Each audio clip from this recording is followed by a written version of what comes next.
Hello friends, ಇವತ್ತಿನ ಸಂಚಿಕೆಯಲ್ಲಿ ಏನಾಯಿತು ಅಂತ ನೋಡ್ಕೊಂಡು ಬರೋಣ ಬನ್ನಿ. ನೀನು ಅವಳನ್ನು ಪಿರುತಿ ಮಾಡಿದ್ಯಾ ಅನ್ನೋ ಮಾತಿಗೆ ನಿಮ್ಮಪ್ಪ ನಿನಗೆ ಅವಳ ಜೊತೆ ಮದುವೆ ಮಾಡಿಸ್ದ. ಅದಕ್ಕೆ ಅವಳು ಅವನಿಗೆ ಜೀವದಾನ ಮಾಡಿದ್ಲು. ಇವತ್ತು ಅವಳು ಮಾಡಿರೋ ಒಂದು ತಪ್ಪು ನಿನಗೆ ದೊಡ್ಡದಾಗಿ ಕಾಣಿಸಿ ಅವಳು ಮಾಡಿರೋ 10 ಒಳ್ಳೆ ಕೆಲಸ ನಿನಗೆ ಕಾಣಿಸ್ದೆ ಹೋಗ್ಬಿಡ್ತು ಅಲ್ವೇ. ಈ ಮನೆ ಮರಿವಾದೆ ಗಂಡನ ಮಾವನ ಪ್ರಾಣ ಉಳಿಸೋಕೆ ಅವಳು ತನ್ನ ಪ್ರಾಣ ಕೊಡೋದಕ್ಕೆ ಸಿದ್ಧವಾಗಿದ್ಲು. ಆದರೆ ಅದಕ್ಕೆ ನೀನು ಬಹುಮಾನವಾಗಿ ಏನು ಕೊಟ್ಟೆ ಅಂತ ಒಂದ್ಕಿತ ಯೋಚನೆ ಮಾಡಲು ನೋಡ್ಲಾ ಮೊಮ್ಮಗನೆ. ಒಂದು ತಪ್ಪು ಅವಳು 100 ಒಳ್ಳೆದನ್ನು ಮರೆಸೋಷ್ಟು ಅಹಂಕಾರ ಬೇಡ ಕಣ್ಲ. ಅವಳು ನೀನು ಪಿರುತಿ ಮಾಡಿದ ಹುಡುಗಿ. ಅದೇನೋ ಇಂಗ್ಲೀಷಲ್ಲಿ ಹೇಳ್ತಾರಲ್ಲ, ಈಗೊನೋ ಪಾಗೊನೋ ಅಂತ. ಅದನ್ನು ಒಂದ್ಕಿತ ಮಡ್ಲಲ್ಲಿ ಮಡಗ್ಬಿಟ್ಟು ಯೋಚನೆ ಮಾಡ್ಲಾ. ಅವಳು ಈ ಮನೆಗೋಸ್ಕರ ಏನೆಲ್ಲ ಮಾಡವಳೆ, ಈ ಮನೆ ಅವಳಿಗೆ ಏಟೆಲ್ಲ ಅವಮಾನ ಮಾಡದೆ ಅಂತ. ಭದ್ರ, ಈಗಲೂ ಕಾಲ ಮಿಂಚಿಲ್ಲ ಕಣ್ಲ. ವಿದ್ಯೆ ನಿನ್ನ ಬಳಿ ಬೆಳಗೋಕೆ ಬಂದಿರೋ ಬೆಳಕು. ಈ ಮನೆ ಮಹಾಲಕ್ಷ್ಮಿ.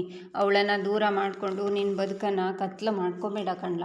ನೋಡು, ಮನೆ ಕೊಟ್ಟೋದು ಸುಲಭ, ಆದರೆ ಮನಸ್ಸು ಕೊಟ್ಟೋದು ಶಾನೆ ಕಷ್ಟ. ಅಂತ ಮನಸ್ಸು ಒಂದ್ಕಿತ ಒಡೆದೋಗ್ಬಿಟ್ರೆ ಅದರ ನೋವು ಜೀವನ ಪೂರ ಕಾಡ್ತದೆ ಕಣ್ಲ. ಹಾಗಾಗಿ ಮೊದಲು ನಿನ್ನ ಸಂಸಾರನ, ನಿನ್ನ ಬದುಕನ್ನು ಸರಿ ಮಾಡ್ಕೊ ಹೋಗು. ನಾನು ಈಟೆಲ್ಲ ಹೇಳಿದ ಮ್ಯಾಕು ನಿನಗೆ ನಿನ್ನ ಹಠನೇ ಹೆಚ್ಚಾಗಿ ಅವಳು ಮಾಡಿರೋ ತಪ್ಪೇ ದೊಡ್ಡದಾಗಿ ಕಾಣಿಸಿದ್ರೆ ನಿನ್ನಂಥ ಶತಮೂರ್ಖ ಯಾರೂ ಇಲ್ಲ ಅನ್ಕೋತೀನಿ ಅಂತ ಅಮ್ಮಮ್ಮ ಅಲ್ಲಿಂದ ಹೋಗ್ತಾರೆ. ಆಗ ಭದ್ರ ಬೇಜಾರಿಂದ ಯೋಚನೆ ಮಾಡ್ತಾ ಬರ್ತಾನೆ. ಈಚೆ ಶಿವರಾಮೇಗೌಡರು ಸುಮ್ಮನೆ ಕೂತಿರ್ತಾರೆ. ಅವ್ರ ಹತ್ರ ಅಜ್ಜಿ, ಮೋನ, ಸಾವಿತ್ರಿ, ವಿನಂತಿ ಎಲ್ಲ ಇರ್ತಾರೆ. ಆಗ ಅಜ್ಜಿ, ಹಣ, ಆಸ್ತಿ, ಅಂತಸ್ತಿಗೆ ಆಸೆ ಪಡೋರನ್ನು ನೋಡಿದ್ದೆ, ಆದರೆ ಇನ್ನೊಬ್ಬರ ಶ್ರಮ ಕಿತ್ಕೊಂಡು ತಮ್ಮ ಸ್ವಾರ್ಥಕ್ಕೆ ಬಳಸ್ಕೊಳ್ಳುವಂಥ ಇಂಥ ಮನುಷ್ಯತ್ವನೇ ಇಲ್ಲದೆ ಇರೋ ಮನುಷ್ಯರನ್ನ ನಾನು ನೋಡೇ ಇರಲಿಲ್ಲ. ನಮ್ಮ ಹಟ್ಟಿ ಒಳಗೆ ನೋಡಿಬಿಟ್ಟೆ ಅಂತಾರೆ. ಹೌದು ಅತ್ತೆ, ದಿಟ್ಟವಾಗ್ಲೇ ಭದ್ರ ಮತ್ತು ಸಾಧು ಮಗಳು ಮಾತಾಡ್ತಿದ್ದದನ್ನೇ ಕೇಳ್ತಿದ್ರೆ ನನ್ನ ಜೀವನೇ ನಡುಕ ಬಂದುಬಿಟ್ಟಿತ್ತು. ಅದರಲ್ಲೂ ನಮ್ಮ ಈಶ್ವರಿ ಸುಭಾಸನ್ ವಹಿಸ್ಕೊಂಡು ಮಾತಾಡ್ತಿದ್ದದನ್ನು ನೋಡಿ ಅದೇ ನನಗೆ ಬೇಸರ ಆಗಿತ್ತು ಅಂತಾರೆ ಮೋನ. ತಾಯಿಯಂತೆ ಮಕ್ಕಳು, ನೂಲಿನಂತೆ ಸೀರೆ ಅನ್ನೋದನ್ನು ಸುಮ್ಮನೆ ಹೇಳೋದಿಲ್ಲ. ಮೊದಲು ಅವಳು ನೆಟ್ಟಗಿದ್ರೆ ತಾನೇ ಅವಳು ನೆಟ್ಟಗಿರೋದು. ಬಾಳೆ ಬದುಕಬೇಕಾಗಿರೋ ಮಗಳು ಬಾಳು ಹಾಳಾಗೋದಕ್ಕೆ ಕಾರಣ ಯಾರು? ಅವಳೇ ತಾನೇ. ಇವನು ಮಾಡಬಾರ್ದು ಕೆಲಸ ಮಾಡಿ ತಪ್ಪು ಮಾಡೋದಕ್ಕೂ ಅವಳೇ ಕಾರಣ ತಾನೇ. ಅವರಿಬ್ಬರು ಮಕ್ಕಳಿಗೂ ಅವಳ ಬುದ್ಧಿನೇ ಬಂದ್ಬಿಟ್ಟದೆ ಅಂತಾರೆ ಅಜ್ಜಿ. ಹೇಳ್ದಲ್ಲ, ಇದು ಕಣವ ಸತ್ಯವಾದ ಮಾತು. ಅಂದರೆ ನಮ್ಮ ಅತ್ತಿಗೆ ನೆಟ್ಟಗಿದ್ದಿದ್ರೆ ಮಕ್ಕಳು ನೆಟ್ಟಗೆ ಬುದ್ಧಿ ಕಲಿತಿದ್ರು ಅಂತಾಳೆ ಸಾವಿತ್ರಿ. ತಂಬಾಯಿಂದ ಇಂಥ ಮಾತು ಕೇಳಿ ನನ್ನ ಕಿವಿ ಪಾವನ ಆಗೋಯ್ತು ಕಣೆ. ಅವಳು ಜಾಲಿ ಮರ ಆದರೆ ನೀನು ನಿದ್ರೆ ಮೇಳೆ. ಇಬ್ಬರು ಯಾರಿಗೂ ನೆರಳಾಗಕ್ಕಿಲ್ಲ. ಅವಳನ್ನು ಆಡ್ಕೊಳ್ಳೋ ಮೊದಲು ನಿನ್ನನ್ನು ನೀನು ಮೊದಲು ತಿದ್ಕೋ. ನಿನ್ನನ್ನು ಸೇರಿಸೆ ನಾನು ಹೇಳಿದ್ದು ಅಂತಾರೆ ಅಜ್ಜಿ. ಲೇ ಸಾವಿತ್ರಿ, ಇದು ನಿನಗೆ ಆಗಬೇಕಾಗಿದ್ದೆ ಕಣೆ ಅಂತಾಳೆ ವಿನಂತಿ. ಎಲ್ಲರೂ ಮಕ್ಕಳನ್ನು ಬೆಳೆಸ್ತಾರೆ, ಆದರೆ ಇಂಥ ಮಗನ ನಾನು ಎಲ್ಲೂ ನೋಡಿಲ್ಲ. ನಮ್ಮ ವಂಶದಲ್ಲಿ ಅದು ಹಿಂಗೆ ಹುಟ್ಬಿಟ್ನೋ ಕಾಣೆ. ಸಮಾಜ ನೋಡಿ ಮಕ್ಕಳು ಬುದ್ಧಿ ಕಲಿಯೋರು.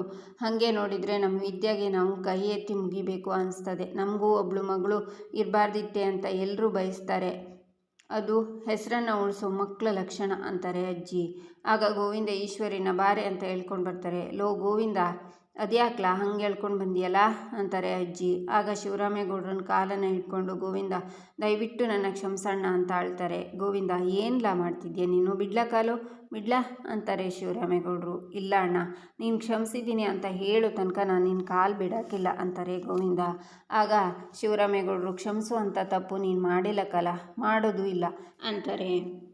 ಹೆಂಡತಿ ಮಾತನ್ನು ಕಟ್ಕೊಂಡು ಎಲ್ಲ ಕಳ್ಕೊಂಡು ಜೀವನದಾಗೆ ಬೀದಿಗೆ ಬಿದ್ದಿದ್ದಾಗ ನನ್ನ ಕರ್ಕೊಂಡು ಬಂದು ತಂದೆ ಸ್ಥಾನದಲ್ಲಿ ನಿಂತು ಆಶ್ರಯ ಕೊಟ್ಟು ನನಗೂ ಒಂದು ಸ್ಥಾನ ಅಂತ ಕೊಟ್ಟೆ. ನನ್ನ ಹೆಂಡರು ಮಕ್ಕಳನ್ನು ನಿನ್ನ ಸ್ವಂತ ಮಕ್ಕಳ ಥರ ಸಾಕಿದೆ. ಆದರೆ ನನ್ನಿಂದ ನನ್ನ ಕುಟುಂಬದವರಿಂದ ಸಿಕ್ಕ ಪ್ರತಿಫಲ ಬರೀ ನೋವು, ಅವಮಾನ. ಇಷ್ಟು ಒಳ್ಳೆ ಬಾಳು ಕೊಟ್ಟಿರೋ ನಿನ್ನ ದೊಡ್ಡತನನ ಮರೆತು ಈ ಪಾಪಿಗಳು ಮಾಡ್ತಿರೋ ಅನಾಚಾರನ ನೋಡಿಕೊಂಡು ಏನು ಮಾಡೋಕ್ಕಾಗದೆ ಸುಮ್ಮನೆ ಇದ್ದೀನಲ್ಲ, ಅದಕ್ಕೆ ಕ್ಷಮೆ ಕೇಳ್ತಿದ್ದೀನಣ್ಣ ಅಂತ ಕೈ ಮುಗಿತಾರೆ ಗೋವಿಂದ. ನಮ್ಮಿಬ್ಬರನ್ನ ನೋಡಿ ಜನ ರಾಮ ಲಕ್ಷ್ಮಣ ಅಂತ ಅಂತಾರೆ. ಅಂದರೆ ನಮ್ಮಿಬ್ಬರ ಮಧ್ಯದಲ್ಲಿ ಅಷ್ಟು ಪಿರುತಿ ವಿಶ್ವಾಸ ಇದೆ ಅಂತ. ಆದರೆ ಆ ಮಕ್ಕಳು ಹಂಗಿರ್ತಾರೋ ಇಲ್ವೋ ನನಗಂತೂ ಗೊತ್ತಿಲ್ಲ. ನಾವು ಮಾತ್ರ ಬದುಕಿರೋ ತನಕನೂ ಹೀಗೆ ಇದ್ಬಿಡೋಣ ಕಣ್ಲಾ. ನೋಡ್ಲಾ, ಇನ್ನೊಂದು ಗುಟೆ ನೀನು ನನ್ನ ಹತ್ರ ಕ್ಷಮೆ ಕೇಳು ಅನ್ನೋ ಪದ ಎತ್ತಬಾರ್ದು ಕಣ್ಲಾ ಅಂತಾರೆ ಶಿವರಾಮೇಗೌಡರು. ಅಣ್ಣ ಅಂತ ಗೋವಿಂದ ಶಿವರಾಮೇಗೌಡರ ಮಡಿಲಲ್ಲಿ ಅಳ್ತಾರೆ. ನೋಡ್ಲಾ ಗೋವಿಂದ, ಮರ ಒಂದೇ ಆದ್ರೂ ಹಣ್ಣಿನ ರುಚಿ ಬೇರೆ ಬೇರೆನೇ ಇರ್ತದೆ ಕಲ. ನೋಡು, ರಕ್ತ ನಿಂದೆ ಆದ್ರೂ ಅವನ ಗುಣನೇ ಬೇರೆ ಕಲ.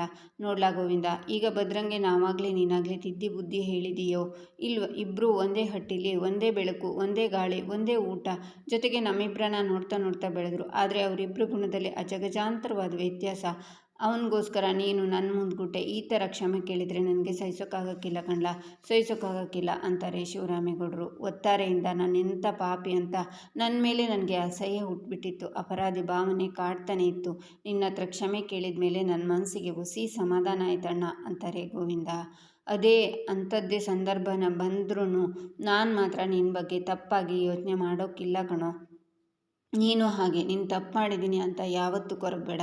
ಯಾಕಂದರೆ ನೀನು ನನ್ನ ತಮ್ಮ ಕಣ್ಲ, ಯಾವತ್ತೂ ತಪ್ಪು ಮಾಡೋಕ್ಕಿಲ್ಲ ಅಂತಾರೆ ಶಿವರಾಮೇಗೌಡರು. ಆಗ ಗೋವಿಂದ ಈಶ್ವರಿಗೆ, ಏನೇ ಮುಖ ನೋಡ್ಕೊಂಡು ನಿಂತಿದ್ಯಾ? ನಮ್ಮ ಅಣ್ಣನ ಕಾಲ ಮೇಲೆ ಬಿದ್ದು ತಪ್ಪಾಯಿತು ಅಂತ ಕ್ಷಮೆ ಕೇಳು. ನಿನಗೇನೆ ಹೇಳ್ತಿರೋದು, ಕೇಳು ಅಂತಾರೆ ಗೋವಿಂದ. ಇಂಥ ಮಗನಿಗೆ ಜನ್ಮ ಕೊಟ್ಟನಲ್ಲ ಅಂತ ಪಾಪಕ್ಕೆ ಕ್ಷಮೆ ಕೇಳ್ಕೊಂಡೇ ಬದುಕ್ತಿದ್ದೀನಿ ರೀ. ಯಾಕೆ ಗೊತ್ತಾ? ನಾನು ಜನ್ಮ ಕೊಟ್ಟವನು ಮಣ್ಣು ತಿನ್ನೋ ಕೆಲಸ ಮಾಡಿಬಿಟ್ನಲ್ಲ ಅನ್ನೋ ಒಂದೇ ಒಂದು ಕಾರಣಕ್ಕೆ. ಎಲ್ಲ ಗೊತ್ತಿದ್ರೂ ಬಾಯಿ ಬಿಟ್ಟರೆ ಏನು ಅನಾಹುತ ಆಗೋಯ್ತದೋ ಅಂತ ನನ್ನ ಹೆತ್ತು ಕರಳು ತಡೆದ್ಬಿಡ್ತು ಅಷ್ಟೇ. ಬಿಟ್ಟರೆ ಭಾವಂಗೆ ಮೋಸ ಮಾಡಬೇಕು ಅನ್ನೋ ಉದ್ದೇಶ ನನಗೆ ಇಲ್ಲ ರೀ ಅಂತಾರೆ ಈಶ್ವರಿ. ಲೇ ಭಿನ್ನಣ್ಗೆತ್ತಿ, ಇಂಥ ನಾಟಕದ ಮಾತಾಡೋಕ್ಕೆ ನಿನಗೆ ನಾಚಿಕೆ ಆಗೋಕ್ಕಿಲ್ವಾ?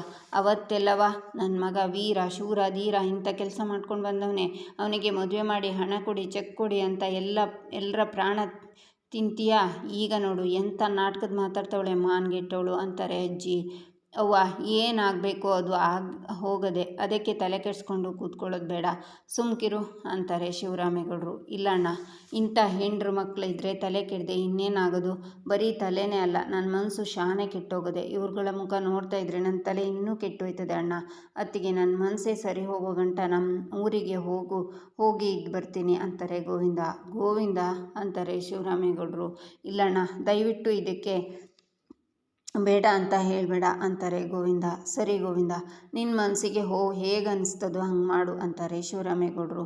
ಆಯ್ತಣ್ಣ, ನಾನು ಹೋಗ್ಬಿಟ್ಟು ಬರ್ತೀನಿ. ಇಂಥ ಪರಿಸ್ಥಿತಿನಾಗೆ ನಿನ್ನ ಬಿಟ್ಟು ಹೋಯ್ತಿದ್ದೀನಿ, ನನ್ನ ಕ್ಷಮಿಸ್ಬಿಡೋಣ ಅಂತಾರೆ ಗೋವಿಂದ. ಆಗ ಶಿವರಾಮೇಗೌಡರು ಅವ್ರ ತಲೆನ ನೇವೇರಿಸ್ತಾರೆ. ಈಚೆ ಜೋರಾಗಿ ಮಳೆ ಬರೋದಕ್ಕೆ ಶುರುವಾಗುತ್ತೆ. ಭದ್ರ ಕೂತ್ಕೊಂಡು ವಿದ್ಯಾ ಹೇಳಿರೋ ಮಾತನ್ನು, ಅಂದರೆ ಸೀಮಂತದ ದಿನ ನಡೆದಿದ್ದು, ಮಚ್ಚಲ್ಲಿ ವಿದ್ಯಾನ ಕಡಿಯೋಕೆ ಹೋದಾಗ ಶಿವರಾಮೇಗೌಡರು ತಡೆದಿದ್ದು, ಮತ್ತು ವಿದ್ಯಾ ನಾನು ಈಗ ದಿಟ್ಟವಾಗ್ಲೂ ಬಸ್ರಿ ಅಂದಿದ್ದು, ನಿನ್ನ ಹೊಟ್ಟೆಲಿರೋದು ನನ್ನ ಪಿಂಡ ಅಲ್ಲ ಅಂದಿದ್ದು, ಈ ಮಾತು ಹೇಳಿದ ಮೇಕೆ ನನಗೂ ನಿನಗೂ ಸಂಬಂಧನೇ ಇಲ್ಲ, ನಾನು ನಿನಗೆ ಹೆಂಡ್ತಿ ಅಲ್ಲ, ನೀವು ನನ್ನ ಗಂಡನೇ ಅಲ್ಲ, ಸತ್ಯ ತಿಳಿದ ಮೇಕೆ ನೀವು ಬಂದು ನನ್ನ ಕಾಲು ಹಿಡ್ಕೊಂಡ್ರೂ ನಾನು ಸಹಿಸೋದಿಲ್ಲ ಅಂತ ವಿದ್ಯೆ ಹೇಳಿದ್ದು.